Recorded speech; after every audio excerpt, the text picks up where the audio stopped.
नमस्कार दोस्तों, मैं नीरज सर स्वागत करता हूं आप सभी का मेरे यूट्यूब चैनल पर। दोस्तों, आज की इस वीडियो में ईएमएस टीजीटी का एग्ज़ाम जो 23 तारीख को संपन्न हुआ, इसमें रीजनल लैंग्वेज के तौर पे भी एक लैंग्वेज था जिसमें जिन्होंने हिंदी को चूज़ किया था, इसके 10 सवाल कुछ पूछे गए थे। इन 10 सवालों का करेक्ट सॉल्यूशन तो मैं दे ही रहा हूँ, इसके साथ ही साथ मैं एक्सप्लेनेशन भी दे रहा हूँ, जिससे कि आपके मन में किसी तरह का कोई सवाल नहीं रह जाएगा। ठीक है, तो आप सब इससे अपना मिला लें कि कितने सही हुए कितने नहीं, और अपना आपका क्या स्कोर बन रहा है वो कमेंट सेक्शन में मुझे ज़रूर बताएं। साथ ही साथ वीडियो में आगे बढ़ने से पहले आप लोगों से एक निवेदन है, चैनल को सब्सक्राइब ना किया हो तो चैनल को ज़रूर सब्सक्राइब करें, कम से कम 4 के सब्सक्राइबर तक तो बढ़ा ही दें। ठीक है, चलिए वीडियो को शुरू करते हैं। देखिए, पहला है 141 से 43 तक जो है पैसेज दिया है, तो पैसेज को पहले हम लोग ध्यान से पढ़ेंगे, उसके बाद इससे संबंधित आने वाले सवालों को सही सही विवेचना करेंगे। चलिए, पैसेज कुछ इस प्रकार है। भाषा का मौखिक प्रयोग ही भाषा का मूल रूप है। ठीक है, यानी कि मौखिक रूप को ज़्यादा महत्व दिया जा रहा है, इसलिए बोलचाल की भाषा को ही भाषा का वास्तविक रूप माना जाता है। ठीक है, यद्यपि भाषा का लिखित रूप सभ्यता और संस्कृति के विकास के साथ ही विकसित हो पाया है, यानी कि भाषा का जो लिखित रूप है वह सभ्यता और संस्कृति के विकास के साथ विकसित हुआ, परंतु मानव जीवन में लिखित भाषा की अपेक्षा मौखिक भाषा का ही अधिक महत्वपूर्ण है। फिर एक बार मौखिक भाषा को ही अधिक महत्वपूर्ण बताया जा रहा है। इसका प्रमुख कारण है कि हम अपने दैनिक जीवन के अधिकांश कार्य मौखिक भाषा के द्वारा ही संपन्न करते हैं। ठीक है, मौखिक भाषा के द्वारा ही संपन्न करते हैं, सही भी है। हास परिहास, वार्तालाप, विचार विमर्श, प्रवचन और भाषण में मौखिक भाषा का ही उपयोग होता है। ठीक है, अब देखिए आगे इस आने वाले सवाल 141 नंबर सवाल क्या है। पहला सवाल, भाषा का लिखित रूप विकसित हो पाया। तो हम लोग ऊपर क्या देखा, भाषा का लिखित रूप जो है सभ्यता और संस्कृति के विकास के द्वारा ही भाषा का लिखित रूप जो है विकसित हो पाया। देखिए यहाँ पे दिया हुआ भी है, यद्यपि भाषा का लिखित रूप सभ्यता और संस्कृति के विकास के साथ ही विकसित हो गया है। ठीक, अब 142 नंबर सवाल देखते हैं। निम्नलिखित में से किसने मौखिक भाषा का उपयोग नहीं होता है। मौखिक भाषा का उपयोग देखिए यहाँ पे दिया हुआ है, हास परिहास, वार्तालाप, ठीक है, विचार विमर्श, प्रवचन, भाषण में जो है मौखिक भाषा का उपयोग होता है। सवाल है किसमें नहीं होता है। ठीक है, तो यहाँ पे दिया है भाषण, भाषण में दिया है ऊपर कि होता है। ठीक है, थोड़ा इसको छोटा कर देता है। यहाँ देखिए भाषण, यहाँ देखिए भाषण मिल गया। हास परिहास पहला ही है, वार्तालाप दूसरा। ठीक है, और जो है जो नहीं है यहाँ पे वो है लेखन, तो लेखन इसका सही उत्तर हो गया। ठीक है, यानी कि 4 नंबर 142 का। आगे चलते 143 नंबर, भाषा का वास्तविक रूप है। भाषा का वास्तविक रूप क्या है। भाषा का वास्तविक रूप जन भाषा नहीं है, लिखित भाषा ये तो बिल्कुल ही नहीं है, लोक भाषा ये भी नहीं है। भाषा का वास्तविक रूप क्या है, मौखिक भाषा। देखिए यहाँ पे क्या दूसरे लाइन में ही ये चीज़ को सही से किया गया है उल्लेख। भाषा का मौखिक प्रयोग ही भाषा का मूल रूप है। ठीक है, पहले दे दिया मूल रूप क्या है, मौखिक भाषा, इसलिए बोलचाल की भाषा ही भाषा का वास्तविक रूप है। बोलचाल की भाषा, यहाँ पे थोड़ा कंफ्यूज कर सकते हैं आप कि बोलचाल का मतलब क्या। बोलचाल का मतलब भी तो बोल और चाल, यानी वो भी तो मौखिक रूप ही है भाषा का, तो क्या हो जाएगा इसका मौखिक भाषा हो जाएगा। 143 का 4 नंबर सही उत्तर हो जाएगा। ठीक है, अब आगे चलते हैं हम लोग 144 नंबर। 144 नंबर देखिए यहाँ पे कुछ इस प्रकार है, पूछ रहा है क्वेश्चन में कि संधि नियमों की दृष्टि से अशुद्ध शब्द है, संधि नियमों की दृष्टि से अशुद्ध शब्द इनमें से कौन सा है, ये पूछ रहा है।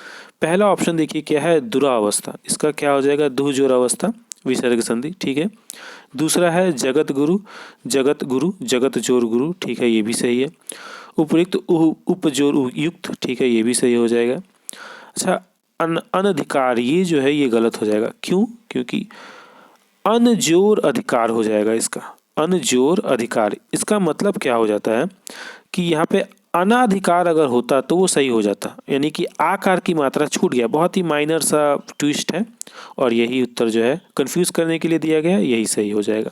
यानी कि 4 नंबर जिन्होंने लगाया उनका सही हो जाएगा। ठीक है, यहाँ पे होगा अगर अनाधिकार दिया रहता तो ये भी सही हो जाता। समझ रहे हैं आप, बहुत ही माइनर कंफ्यूज करने के लिए दिया गया सा।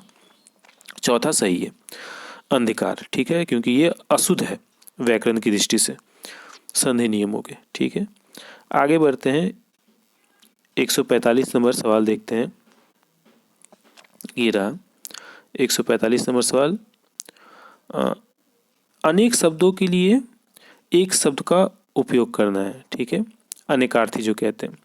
बुरे आचरण करने वाला के संबंध में ये असंगत कौन सा है, ये हम लोग को बताना है। बुरा आचरण करने वाला दुराचार कहते हैं। ठीक है, आदि से अंत तक अधोपात। आयोजन करने वाला, यहाँ देखिए आयोजन करने वालों को आयोजक कहते हैं, प्रयोजक नहीं। ठीक है, तो ये जो इसका जो है 3 नंबर सही हो जाएगा। ठीक है, 145 का 3 सही हो जाएगा। 146 नंबर सवाल देखते हैं। 146 नंबर सवाल है, निम्नलिखित में स्वर की मात्राओं की दृष्टि से अशुद्ध शब्द है। देखिए पत्नी में बड़ी की मात्रा होता है। ठीक है, मृग ये भी सही है, आहार भी सही है। देखिए सिंधुर्मी में जो है वो म में जो है छोटी ई लगता है। ठीक है, तो इसीलिए क्या हो जाएगा, इसका सही उत्तर 4 नंबर हो जाएगा, सिंधुर्मी। 146 का 4 नंबर। ठीक, आगे देखते हैं 147 नंबर। 147 नंबर है, निम्नलिखित अनेक शब्दों के लिए एक शब्द के युग्मों में असंगत है। इनमें असंगत क्या है? ठीक है, पहला ऑप्शन है आवश्यकता से अधिक वर्षा, अतिवृष्टि। बिल्कुल सही है, आवश्यकता से अधिक वर्षा को क्या कहते हैं? अतिवृष्टि वाला क्षेत्र कहते हैं। ठीक है, जैसे कि चेरापूंजी, मानसीन। आशा से अधिक, दूसरा ऑप्शन है आशा से अधिक आशातीत, ये भी सही है, आशा से अधिक को आशातीत ही कहते हैं। ठीक है, चौथा ऑप्शन देखिए अचानक होने वाला। अचानक होने वाला को आकस्मिक ही कहते हैं, जैसे कि भूकंप, ज्वालामुखी, ये सब आकस्मिक उत्पन्न होता है। तीसरा देखिए, तीसरा में क्या, आंखों के सामने।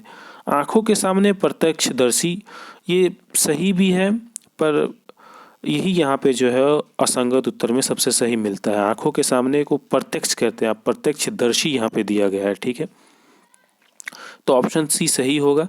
वैसे इसमें जिन्होंने भी सिर्फ टिक लगाया है उसको आंसर, उसको जो है नंबर मिलने का पूरी उम्मीद है, क्योंकि चारों ही ऑप्शन जो है सही लगते हैं। ठीक है, 148 नंबर सवाल देखते हैं। निम्नलिखित में बहुब्रीहि समास है। बहुब्रीहि समास देखिए ध्यानमग्न, मुखचंद्र, क्लीमिर्च, ये तीनों तो नहीं है। ठीक है, ये गिरिधर जो है ये बहुब्रीहि समास है, गिरी को धारण करने वाला अर्थात कृष्ण। 148 का 3 नंबर। आगे देखते हैं 149 नंबर सवाल। 149 नंबर है, निम्नलिखित में भौरा का पर्यायवाची नहीं है। भौरा का पर्यायवाची क्या नहीं है? देखिए षटपद है, मधुप भी है, मधुकर भी है, मनोभाव जो है नहीं है भौरा का पर्यायवाची। ठीक है, तो यही उत्तर हो जाएगा 4 नंबर 149 का। आगे देखते हैं 150 नंबर। 150 नंबर क्या है, निम्नलिखित विलोमार शब्द में असंगत चुनना है। ठीक है, ज़्यादातर आपने देखा होगा नहीं है, असंगत है, इस तरह के सवाल को ट्विस्ट करके बनाया गया है, बड़ा कंफ्यूज किया गया है। अंतिम सवाल है, देखते हैं। विलोमार्थी शब्द युग्मों में असंगत है। ठीक है, जीवित का मृत होता है, सही है, हमसे सही नहीं पूछा गया, असंगत पूछा गया। आविर्भाव, आविर्भाव का देखिए तिरोभाव होता है, प्रादुर्भाव नहीं। आगत का निर्गत सही है। ठीक है, कुटिल का सरल, कुटिल का सरल ये भी सही है। ठीक है, तो हम लोग का उत्तर क्या हो गया, असंगत है, आविर्भाव का तिरोभाव होगा, प्रादुर्भाव नहीं, इसलिए ऑप्शन 2 सही हो गया 150 का। ठीक है, आपके कितने बनते हैं कमेंट सेक्शन में ज़रूर बताइएगा, और चैनल को सब्सक्राइब न किया हो तो चैनल को ज़रूर सब्सक्राइब कीजिए। आप जिस भी ग्रुप से जुड़े हैं, फेसबुक, व्हाट्सअप, वहाँ पे इस वीडियो को ज़रूर शेयर कर दीजिएगा, ताकि 4K सब्सक्राइबर जो हमारा लक्ष्य है उसे हम जल्द से जल्द पूरा कर सकें। धन्यवाद।